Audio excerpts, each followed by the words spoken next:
भी असर पड़ेगा। तो बिहार उसको कमाने का भी और उसकी सोशल सिक्योरिटी का भी, जो सामाजिक सुरक्षा जिसे कहते हैं, उसका पूरा पूरा ख्याल रखते हुए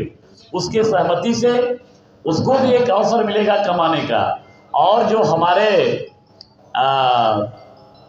फैक्ट्री ओनर हैं उनको ज़्यादा माल प्रोडक्शन करने का भी अवसर मिलेगा। इससे विकसित बिहार होने में एक मील का पत्थर साबित होगा। हम लोगों ने ये अमेंडमेंट किया है। हम लोगों ने प्रवासी मजदूर के लिए और हमारी जो योजनाएं हैं, जन्म से लेकर मृत्यु तक की योजना का हम लाभ देते हैं। मेरे यहाँ BOCW बिहार कर्मकार कल्याण बोर्ड है और इस बोर्ड में हम इस बार जब हम मंत्री बने थे उस समय 18 लाख रजिस्ट्रेशन था। आज हम लोगों ने कैंप लगा के कि मेरे एक श्रमिक ऐसा नहीं छूटे जो बिल्डिंग में काम करता हो, जो रोड में काम करता हो, जो गिट्टी का काम करता हो, जो अलकतरा का काम करता हो, उसका पूरा सोशल सिक्योरिटी देखते हुए कैंप लगा के हम लोगों ने रजिस्ट्रेशन किया है। और आज रजिस्ट्रेशन 34 लाख है। 18 लाख से 34 लाख 18 महीने, 9 लाख रजिस्ट्रेशन हम लोगों ने बढ़ाया है। रजिस्ट्रेशन जो हमारे श्रमिक हैं जिनकी रजिस्ट्रेशन होती है उनको 16 तरह की योजना का हम लोग फायदा देते हैं। यानी उनके जन्म से लेकर मृत्यु तक की सरकार, ये सरकार उनकी सामाजिक सुरक्षा के लिए, उनके परिवार के लिए, उनके बच्चों के लिए 16 तरह की योजना देती है। जैसे अगर रजिस्ट्रेशन हो गया, अगर मेरा श्रमिक का पहला अगर बच्चा हुआ तो उसको मातृत्व लाभ 90 डेज का मिनिमम बेसिस, 19 डेज का मिनिमम बेसिस आज के रेट के अनुसार करीब 37,500 रुपया मातृत्व लाभ देते हैं। दूसरा बेटा भी पैदा होगा तो दूसरे बेटे पे भी जो मेरा BOCW आज 34 लाख जो मेरा रजिस्टर्ड वर्कर है, श्रमिक है, उसको हम लोग दूसरे बेटे में भी 90 डेज का मिनिमम बेसिस यानी 37,500 रुपया देंगे। पहली बेटी की शादी में जो मेरा रजिस्टर्ड वर्कर होगा उसकी पहली बेटी की शादी में 50,000 रुपया, दूसरी बेटी की शादी में भी 50,000 रुपया। अगर एक्सीडेंट में उसकी मृत्यु हो गई तो 4 लाख रुपया, नॉर्मल भी मृत्यु हो जाएगी तो उसको 2 लाख रुपया। ये सब योजना है। और उसके बच्चे IIT जैसे इंस्टीट्यूशन में एडमिशन हो जाए, IIM में जैसे एडमिशन हो जाए, तो पूरा स्कॉलरशिप जितना लगे, 2 लाख लगे, 4 लाख लगे, 5 लाख लगे, 10 लाख लगे, सबको जितना पैसा लगेगा सरकार वहन करेगी। ये हमारे BOCW के जो वर्कर है, रजिस्टर्ड वर्कर, उनको हम लोगों ने दिया है। अगर उनकी किसी भी परिस्थिति में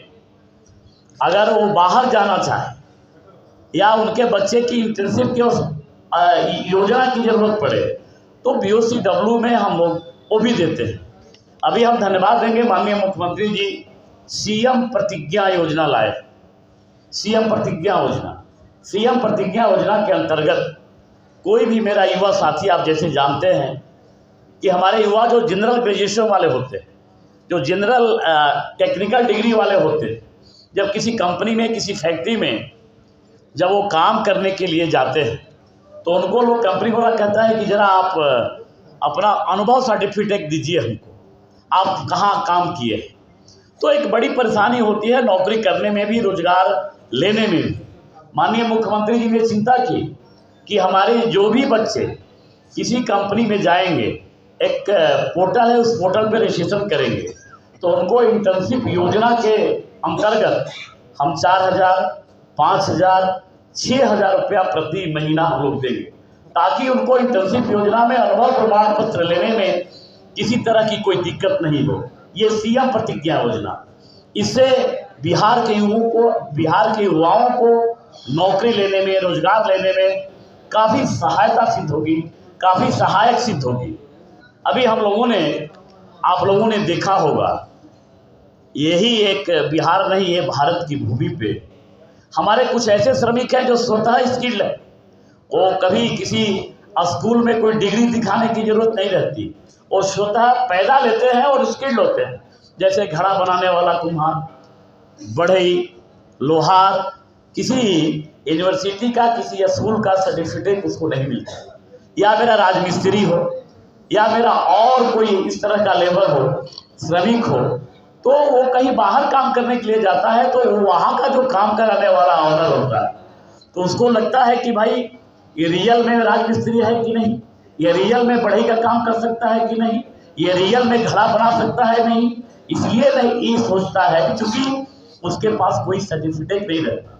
उसके पास कोई स्कूल की डिग्री नहीं रहती, उसके पास कोई कॉलेज की डिग्री नहीं रहती, उसके पास कोई यूनिवर्सिटी की डिग्री नहीं रहती।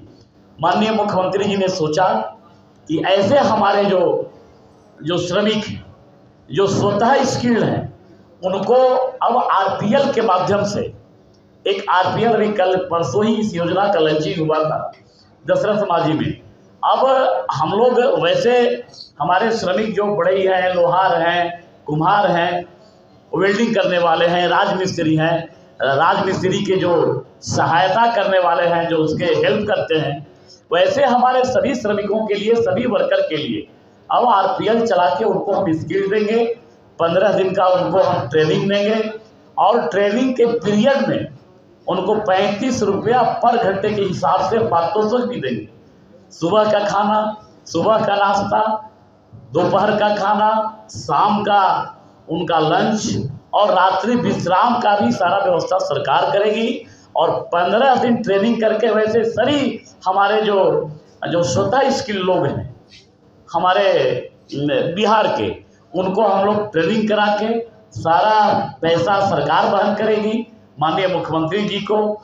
बिहार के सभी इस तरह जो स्वतः स्किल लोग हैं, बढ़ई, लोहार, राजमिस्त्री, कुम्हार, चाक चलाने वाला, उनके तरफ से माननीय मुख्यमंत्री जी को बहुत बहुत आभार कि अब उनको भी कहीं जाने में, दिखाने में कि देखो अगर और बिहार सरकार का टैग भी रहेगा और जस्टिफाई रहेगा कि भाई ये इस सब्जेक्ट में एक्सपर्ट, ये ईंट जोड़ सकता है, ये घड़ा बना सकता है, ये स्क्रीन का काम कर सकता है। इसी तरह से मेरे मित्रों, और हम लोग इस साल, इस वित्तीय वर्ष में गीग वर्कर आप लोगों ने भी देखा होगा, और हमें लगता है कि आप लोग भी आदी हो गए होंगे, और बहुत कुछ लोग आदी हुए हैं। अब कहीं दुकान पे जाके सामान नहीं खरीदते, अब यहीं से बुक कर देते हैं, ऑनलाइन मंगाते हैं, जिसको हम लोग डिलीवरी बॉय कहते हैं, आम भाषा में उसको डिलीवरी बॉय कहते हैं। आपको जान के आश्चर्य होगा कि आने वाला जो इकोनॉमी है, बिहार हो या भारत, और बिहार ही भारत नहीं, पूरे वर्ल्ड की इकोनॉमी, ऐसे हमारे श्रमिक जो ऑनलाइन, जैसे ब्लैंकेट है, जोमेटो है, और सारा कई एग्रीगेटर जो प्लेटफॉर्म है पूरे वर्ल्ड का, सिर्फ बिहार का नहीं, पूरे भारत नहीं, पूरे विश्व का जो एग्रीगेटर जो प्लेटफॉर्म है, उस पे जो मेरा श्रमिक काम करता है, लाखों की संख्या है बिहार। कभी किसी ने चिंता नहीं की। मैं पुनः धन्यवाद दूंगा मुख्यमंत्री और आदरणीय सम्राट चौधरी जी को, माननीय मुख्यमंत्री नीतीश कुमार जी को, मुख्यमंत्री आदरणीय सम्राट चौधरी जी को, आदरणीय विजय सिन्हा जी को, एनडीए की सरकार को, कि पहली बार भारत में ऐसे हमारे गीग वर्कर के लिए जो एग्रीगेटर प्लेटफॉर्म पे काम करते हैं, उनके सिक्योरिटी के लिए, सोशल सिक्योरिटी के लिए एक योजना लेके आए। हम लोग इसी सदन में हम लोगों ने उसकी सहमति ली है, सदन से सहमति ली है, महामहिम से भी सहमति मिल गई, कानून भी बन गया है। आने वाले समय में वो एक प्लेटफॉर्म, गीग वर्कर प्लेटफॉर्म हम लोगों ने लॉन्च किया है, उस पर वो रजिस्ट्रेशन कराएंगे, पंजीयन कराएंगे, और जितनी 16 तरह की योजना का लाभ उनको हमें देना है, जो कभी नहीं मिलता। बिहार इकलौता राज्य है पूरे भारत का जिसमें गीग वर्कर के लिए, यानी कहिए तो डिलीवरी बॉय के लिए भी हम लोग कानून लेके आए हैं। इसके लिए माननीय मुख्यमंत्री जी को बहुत बहुत धन्यवाद। अब रही बात नियोजन की भी बात करते हैं, और आप लोगों के चैनल के माध्यम से भी हम लोग देखते रहते हैं। मैं जब एक मंत्री के रूप में मैंने जब काम किया श्रम संसाधन विभाग में, और आज से नियोजन मेला लगा के अकेले श्रम संसाधन विभाग 85,000 युवाओं को नौकरी और रोजगार का अवसर प्राप्त दिया 85,000। और आने वाला जो समय है, माननीय मुख्यमंत्री जी ने कमिटमेंट किया है, एक कमिटमेंट की सरकार है कि आने वाले वित्तीय वर्ष में, आने वाले 5 साल में 1 करोड़ युवाओं को रोजगार और नौकरी का अवसर हम प्रदान करेंगे। इसलिए संपूर्ण विकास के लिए, संपूर्ण श्रमिक के लिए, बिहार के युवाओं के लिए जो भी योजना है, आने वाले दिनों में कोई बेरोजगार नहीं रहे, किसी के घर में कोई बेरोजगारी का कोई चिंता नहीं रहे, इसके लिए इतनी योजना आई है। हमें आशा नहीं, पूरा भरोसा है कि आने वाले समय में चाहे वो जिस तरह के श्रमिक हों, जिस तरह के हमारे युवा हों, स्किल यूनिवर्सिटी खुली रही है, तो सबको आने वाले समय में जो रोजगार की समस्या है, निश्चित रूप से हम भरोसा और कमिटमेंट के साथ कह सकते हैं कि आने वाले दिनों में बेरोजगारी की समस्या खत्म होगी, हर घर में रोजगार का अवसर रहेगा, हर युवाओं को रोजगार मिलेगा। बहुत बहुत धन्यवाद। इस प्रेस वार्ता में मेरे साथ उपस्थित भारतीय जनता पार्टी के प्रवक्ता गणेश अग्रवाल जी, राजेंद्र सिंह जी, रणवीर जी, पूनम जी और इस सभागार में उपस्थित सभी इलेक्ट्रॉनिक और प्रिंट मीडिया के बंधु साथी। सबसे पहले तो आप सबके चैनल के माध्यम से आपके श्रोता, चैनल के श्रोताओं को कृष्ण जन्माष्टमी की बहुत बहुत बधाई, अभिनंदन। मित्रों,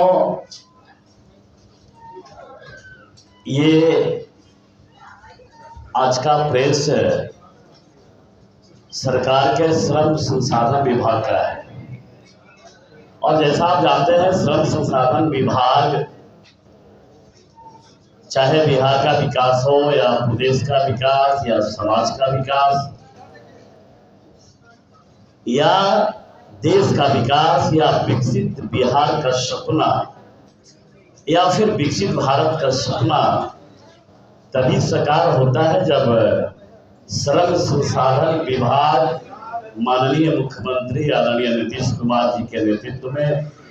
माननीय उप मुख्यमंत्री आदरणीय सम्राट चौधरी जी के नेतृत्व में, माननीय उप मुख्यमंत्री आदरणीय विजय सिन्हा जी के नेतृत्व में जो काम यहाँ के युवाओं के लिए, श्रमिकों के लिए जो हो रही, उसमें एक संक्षिप्त विवरणी आप लोगों के लिए, जानकारी के लिए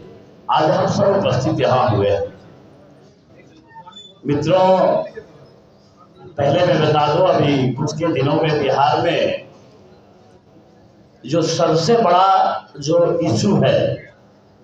कई हमारे विपक्ष के साथी हमेशा बोलते रहते हैं कि बिहार के जो प्रवासी लोग हैं वो 2,95,00,000 हैं, यानी बिहार से वो बाहर रहते हैं। मैं बताना चाहूंगा कि भारत सरकार की ई श्रमिक पोर्टल है जिसमें 2,95,00,000 रजिस्ट्रेशन है और एक आंकड़ा जो जातीय जनगणना का हुआ है उसमें मात्र 57 लाख लोग बिहार से बाहर हैं, जिसमें 5 लाख लोग शिक्षा के लिए गए और बाकी श्रम के लिए गए। तो ये बिल्कुल भ्रामक है कि बिहार से 3 करोड़ लोग बाहर, बिहार से 3 करोड़ लोग बाहर नहीं, मात्र 57 लाख लोग बाहर हैं जो अपनी बेहतर जीवन के लिए जाते हैं। और इन सबके लिए सरकार ने योजना चलाई है, 16 तरह की योजना चलती है बिहार। एक शताब्दी असंगठित क्षेत्र कार्य के लिए हम लोग जो कार्यक्रम, जो योजना चला रहे हैं, जो संगठित क्षेत्र के हमारे श्रमिक नहीं हैं, उनके लिए जो योजना हम लोग चला रहे हैं, उनकी आकस्मिक अगर मृत्यु हो जाए, किसी दुर्घटना में मृत्यु हो जाए तो उनको 4 लाख रुपया देती है सरकार। और नॉर्मल मृत्यु में भी पहली योजना है बिहार की, पूरे देश की पहली योजना है कि अगर श्रमिक की, जो मेरे असंगठित क्षेत्र के श्रमिक हैं, उनकी मृत्यु अगर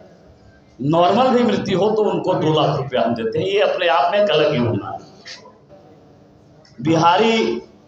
बिहार के जो प्रवासी हमारे श्रमिक हैं, उनमें 2023-24 में हम लोग 10,568 ऐसे हमारे जो प्रवासी श्रमिक थे, उनके अंदर हम लोग 37 करोड़ रुपया अंतरित किए इस योजना के माध्यम से। 2024-25 में कुल 1157 हमारे जो बाल श्रमिक हैं,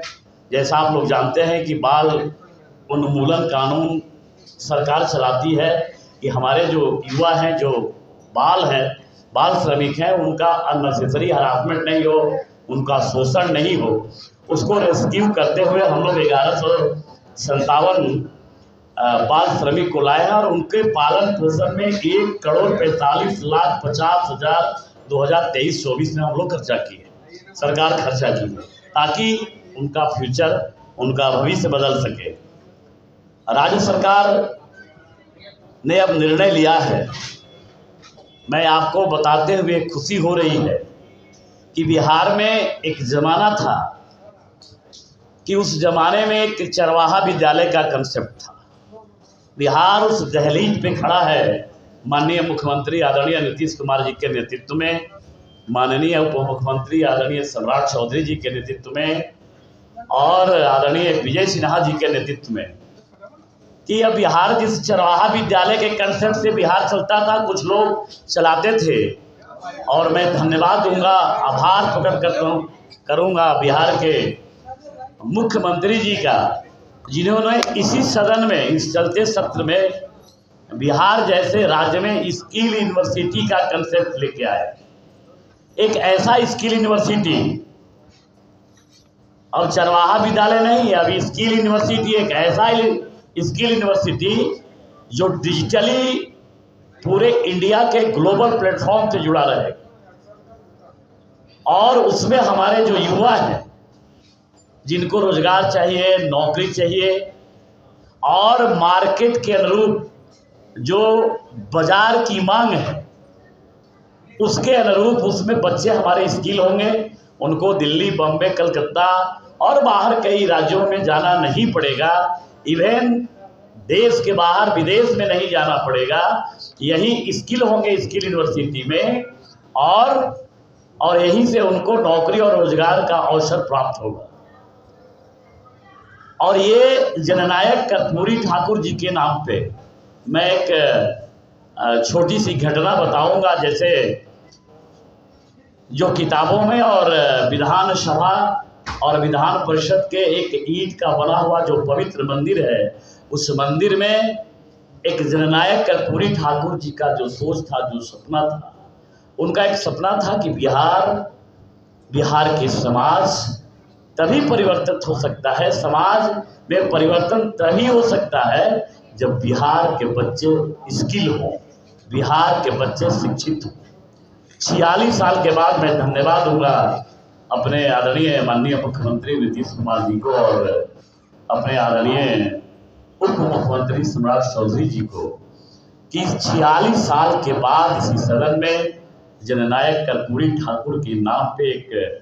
देश का इकलौता अपने तरह का एक स्किल यूनिवर्सिटी खुलेगा, जो बच्चों को, हमारे युवा, जो बिहार के युवा हैं, उनको रोजगार और नौकरी देने में मील का पत्थर साबित होगा। मित्रों, 1953 में, 1953 में एक कानून बना था जिसमें यह था कि दुकान और प्रतिष्ठान अधिनियम 2025, जैसे कोई शॉप दुकान खोलता है तो चाहे उसमें श्रमिक लगे या नहीं लगे, उसको लेबर लाइसेंस की जरूरत होती थी। इंस्पेक्टर राज हुआ करता था, इंस्पेक्टर आएगा, पदाधिकारी जाएगा,